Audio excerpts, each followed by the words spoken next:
Assalamualaikum warahmatullahi wabarakatuh dan selamat pagi. Pagi ini kita akan mencoba belajar tentang debate training yang insya Allah sebentar kita akan mencoba mengenal debat bagi orang yang pemula. Oke. Nah, pertanyaannya apa itu debat? Jadi mungkin di kalangan kita terkait dengan debat banyak berpikir bahwa debat itu adalah bagaimana menjatuhkan lawan, bagaimana menjatuhkan argumen lawan. Tapi debat kali ini kita akan mencoba mengadopsi sistem BP atau biasa dikenal dengan British Parliamentary System. Oke. Nah, di dalam BP yang dikenal debat adalah bagaimana kita mencari sebuah masalah dan bagaimana kita mencari solusi terbaik di dua perspektif. Di dua perspektif ini yang saya maksud adalah perspektifnya di government. Misalnya ketika Anda berada di government, kalian akan mencari masalahnya di government dan mencari solusi terbaiknya. Sama halnya ketika Anda di oposisi, Anda harus mencari masalahnya dan mencari solusi terbaik. Oke? Nah, setelah mengenal debat, yang kita harus tahu adalah istilah-istilah dalam debat. Jadi ada beberapa istilah yang perlu teman-teman tahu terkait dengan debat. Yang pertama, ada yang istilahnya dengan status quo. Status quo adalah yang terjadi saat ini atau faktanya atau istilah dalam debat ini biasa dikenal dengan in reality right now. Pada kenyataannya saat ini. Makanya kalau dalam debat kita biasa menggunakan status quo. Istilah kedua dengan motions. Yang motions kalau bahasa Indonesianya biasa disebut mosi, yang artinya judul. Jadi motions itu muncul biasanya karena ini yang bisa diperdebatkan. Oke, atau topik. Yang ketiga case building. Biasanya case building ini kalau dalam istilah lomba, biasanya ini setelah motion di launch itu akan ada waktu case building. Case building itu 15 menit untuk membangun sebuah argumen. Jadi teman-teman ketika berdebat atau ketika ikut sebuah turnamen muncul istilah yang namanya case building yang artinya kalian akan diberikan waktu selama 15 menit untuk membangun sebuah argumen. Istilah selanjutnya ada namanya match up. Match up dalam sebuah lomba itu biasanya teman-teman itu akan diarahkan oleh tabulator di mana posisi teman-teman. Misalnya dalam match up ini di room 1, match up misalnya opening government, opening opposition, closing government, closing oppositions. Jadi match up-nya nanti akan ditempatkan untuk teman-teman di mana posisi teman-teman. Selanjutnya roll call. Ya, jadi dalam istilah lomba biasanya roll call itu disampaikan kepada teman-teman, misalnya teman-teman untuk mengetahui apakah teman-teman hadir dalam sebuah lomba itu atau tidak. Nah, roll call itu berfungsi untuk mengingatkan teman-teman atau berfungsi mengingatkan panitia apakah si tim ini berada di lokasi atau tidak. Announcement. Jadi biasanya ini announcement biasa diartikan dengan pengumuman. Nah, ada beberapa item lomba, misalnya ketika kita selesai babak penyisihan ada yang namanya breaking announcement. Breaking announcement itu maksudnya apakah teman-teman akan lolos ke babak selanjutnya atau tidak. Nah, ini yang istilah yang selanjutnya adalah point of information. Jadi point of information itu istilahnya boleh disebut dengan interupsi. Jadi ketika mereka berbicara, kita diberikan kesempatan untuk interupsi. Nanti kita akan mengetahui istilah ini lebih lanjut di pembelajaran selanjutnya. Jadi terms of motions. Jadi istilah-istilah dalam mosi atau istilah-istilah dalam sebuah topik. Jadi yang pertama this house would. This house would itu artinya semacam proposal di mana ketika ada kode seperti ini THW dalam sebuah motion, berarti ini motion menunjukkan bahwa motion ini semacam proposal. Jadi proposal itu maksudnya adalah sesuatu yang akan kita tawarkan. Jadi pemerintah menawarkan sesuatu yang biasanya ini muncul karena motion ini belum diaplikasikan. Makanya kita mau aplikasikan. Jadi ingat teman-teman, jadi kalau THW adalah motion proposal. Dan maksudnya adalah kita menawarkan sesuatu bagaimana proposal kita bisa diterima di masyarakat. Oke. Selanjutnya istilah this house believe that.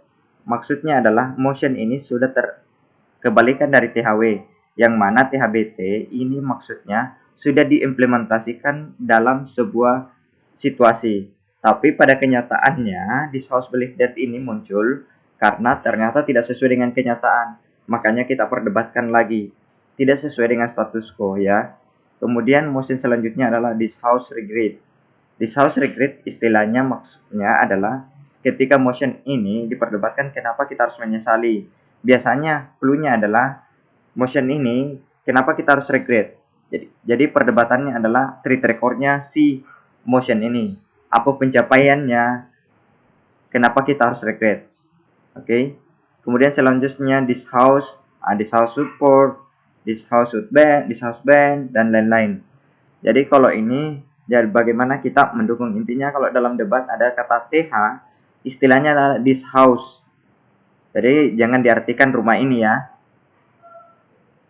Oke, jadi kita sudah mengerti tentang terms of motions. Selanjutnya, kita akan pelajari tentang posisi-posisi setiap debat. Jadi ada namanya OG atau biasa disebut dengan opening government.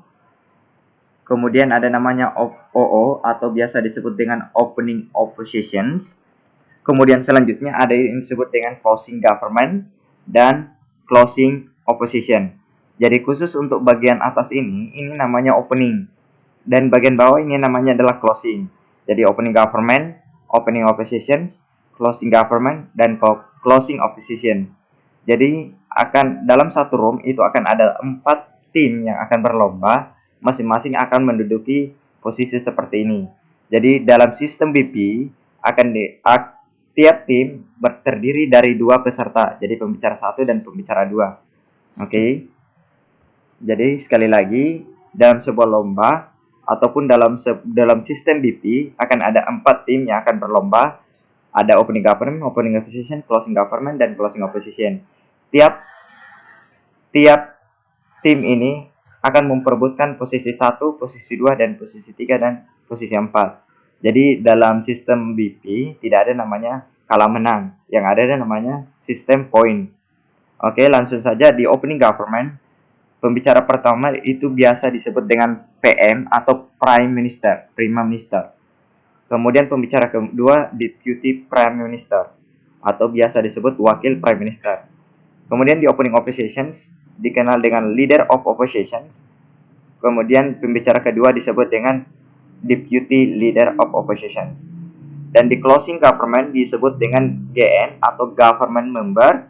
Kemudian pembicara kedua disebut dengan Government Whip. Kemudian di closing opposition disebut dengan Opposition Member.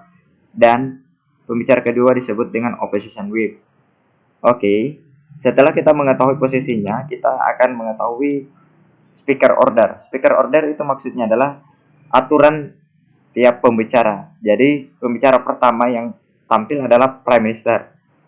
Setelah Prime Minister dilanjutkan dengan Leader of Opposition.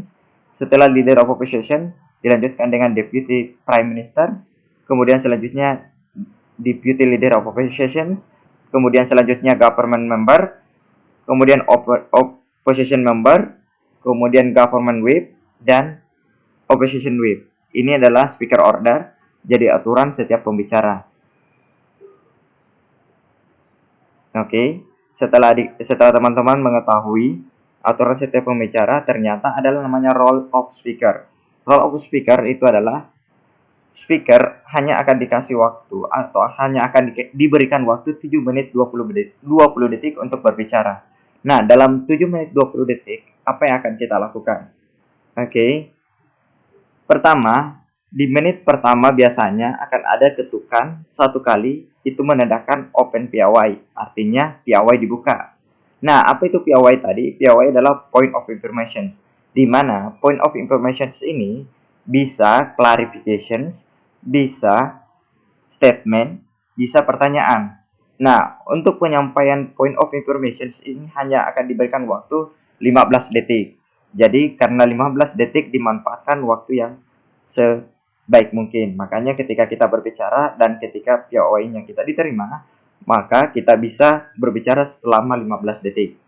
Nah, cuma dalam point of information, aturannya adalah ketika si pembicara menolak kita atau refuse kita, kita tidak boleh berbicara. Tetapi ketika si pembicara menerima POI kita, maka waktunya untuk 15 detik itu dimulai.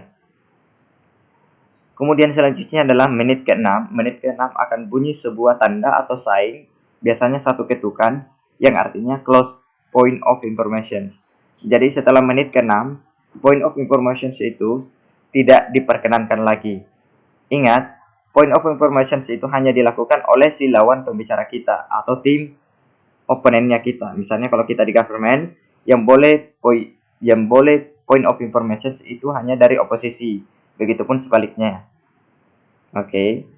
Di menit ke-7 biasanya ada tanda 2 kali ketukan yang artinya kita diusahakan mengconclusions atau usahakan apa yang kita sudah bicarakan mereview kembali supaya juri bisa mengingat apa yang akan kita sudah sampaikan. Nah, ini tanda juga bahwa waktu sudah hampir selesai. Kemudian selanjutnya 7 menit 20 detik artinya kita harus menutup speech-nya kita. Jadi biasanya ini ketukannya berkali-kali. Itu tandanya bahwa kita harus menstop pembicaraan kita. Nah, kalaupun kita akan lanjutkan, juri tidak akan terlalu peduli apa yang kita sampaikan. Oke.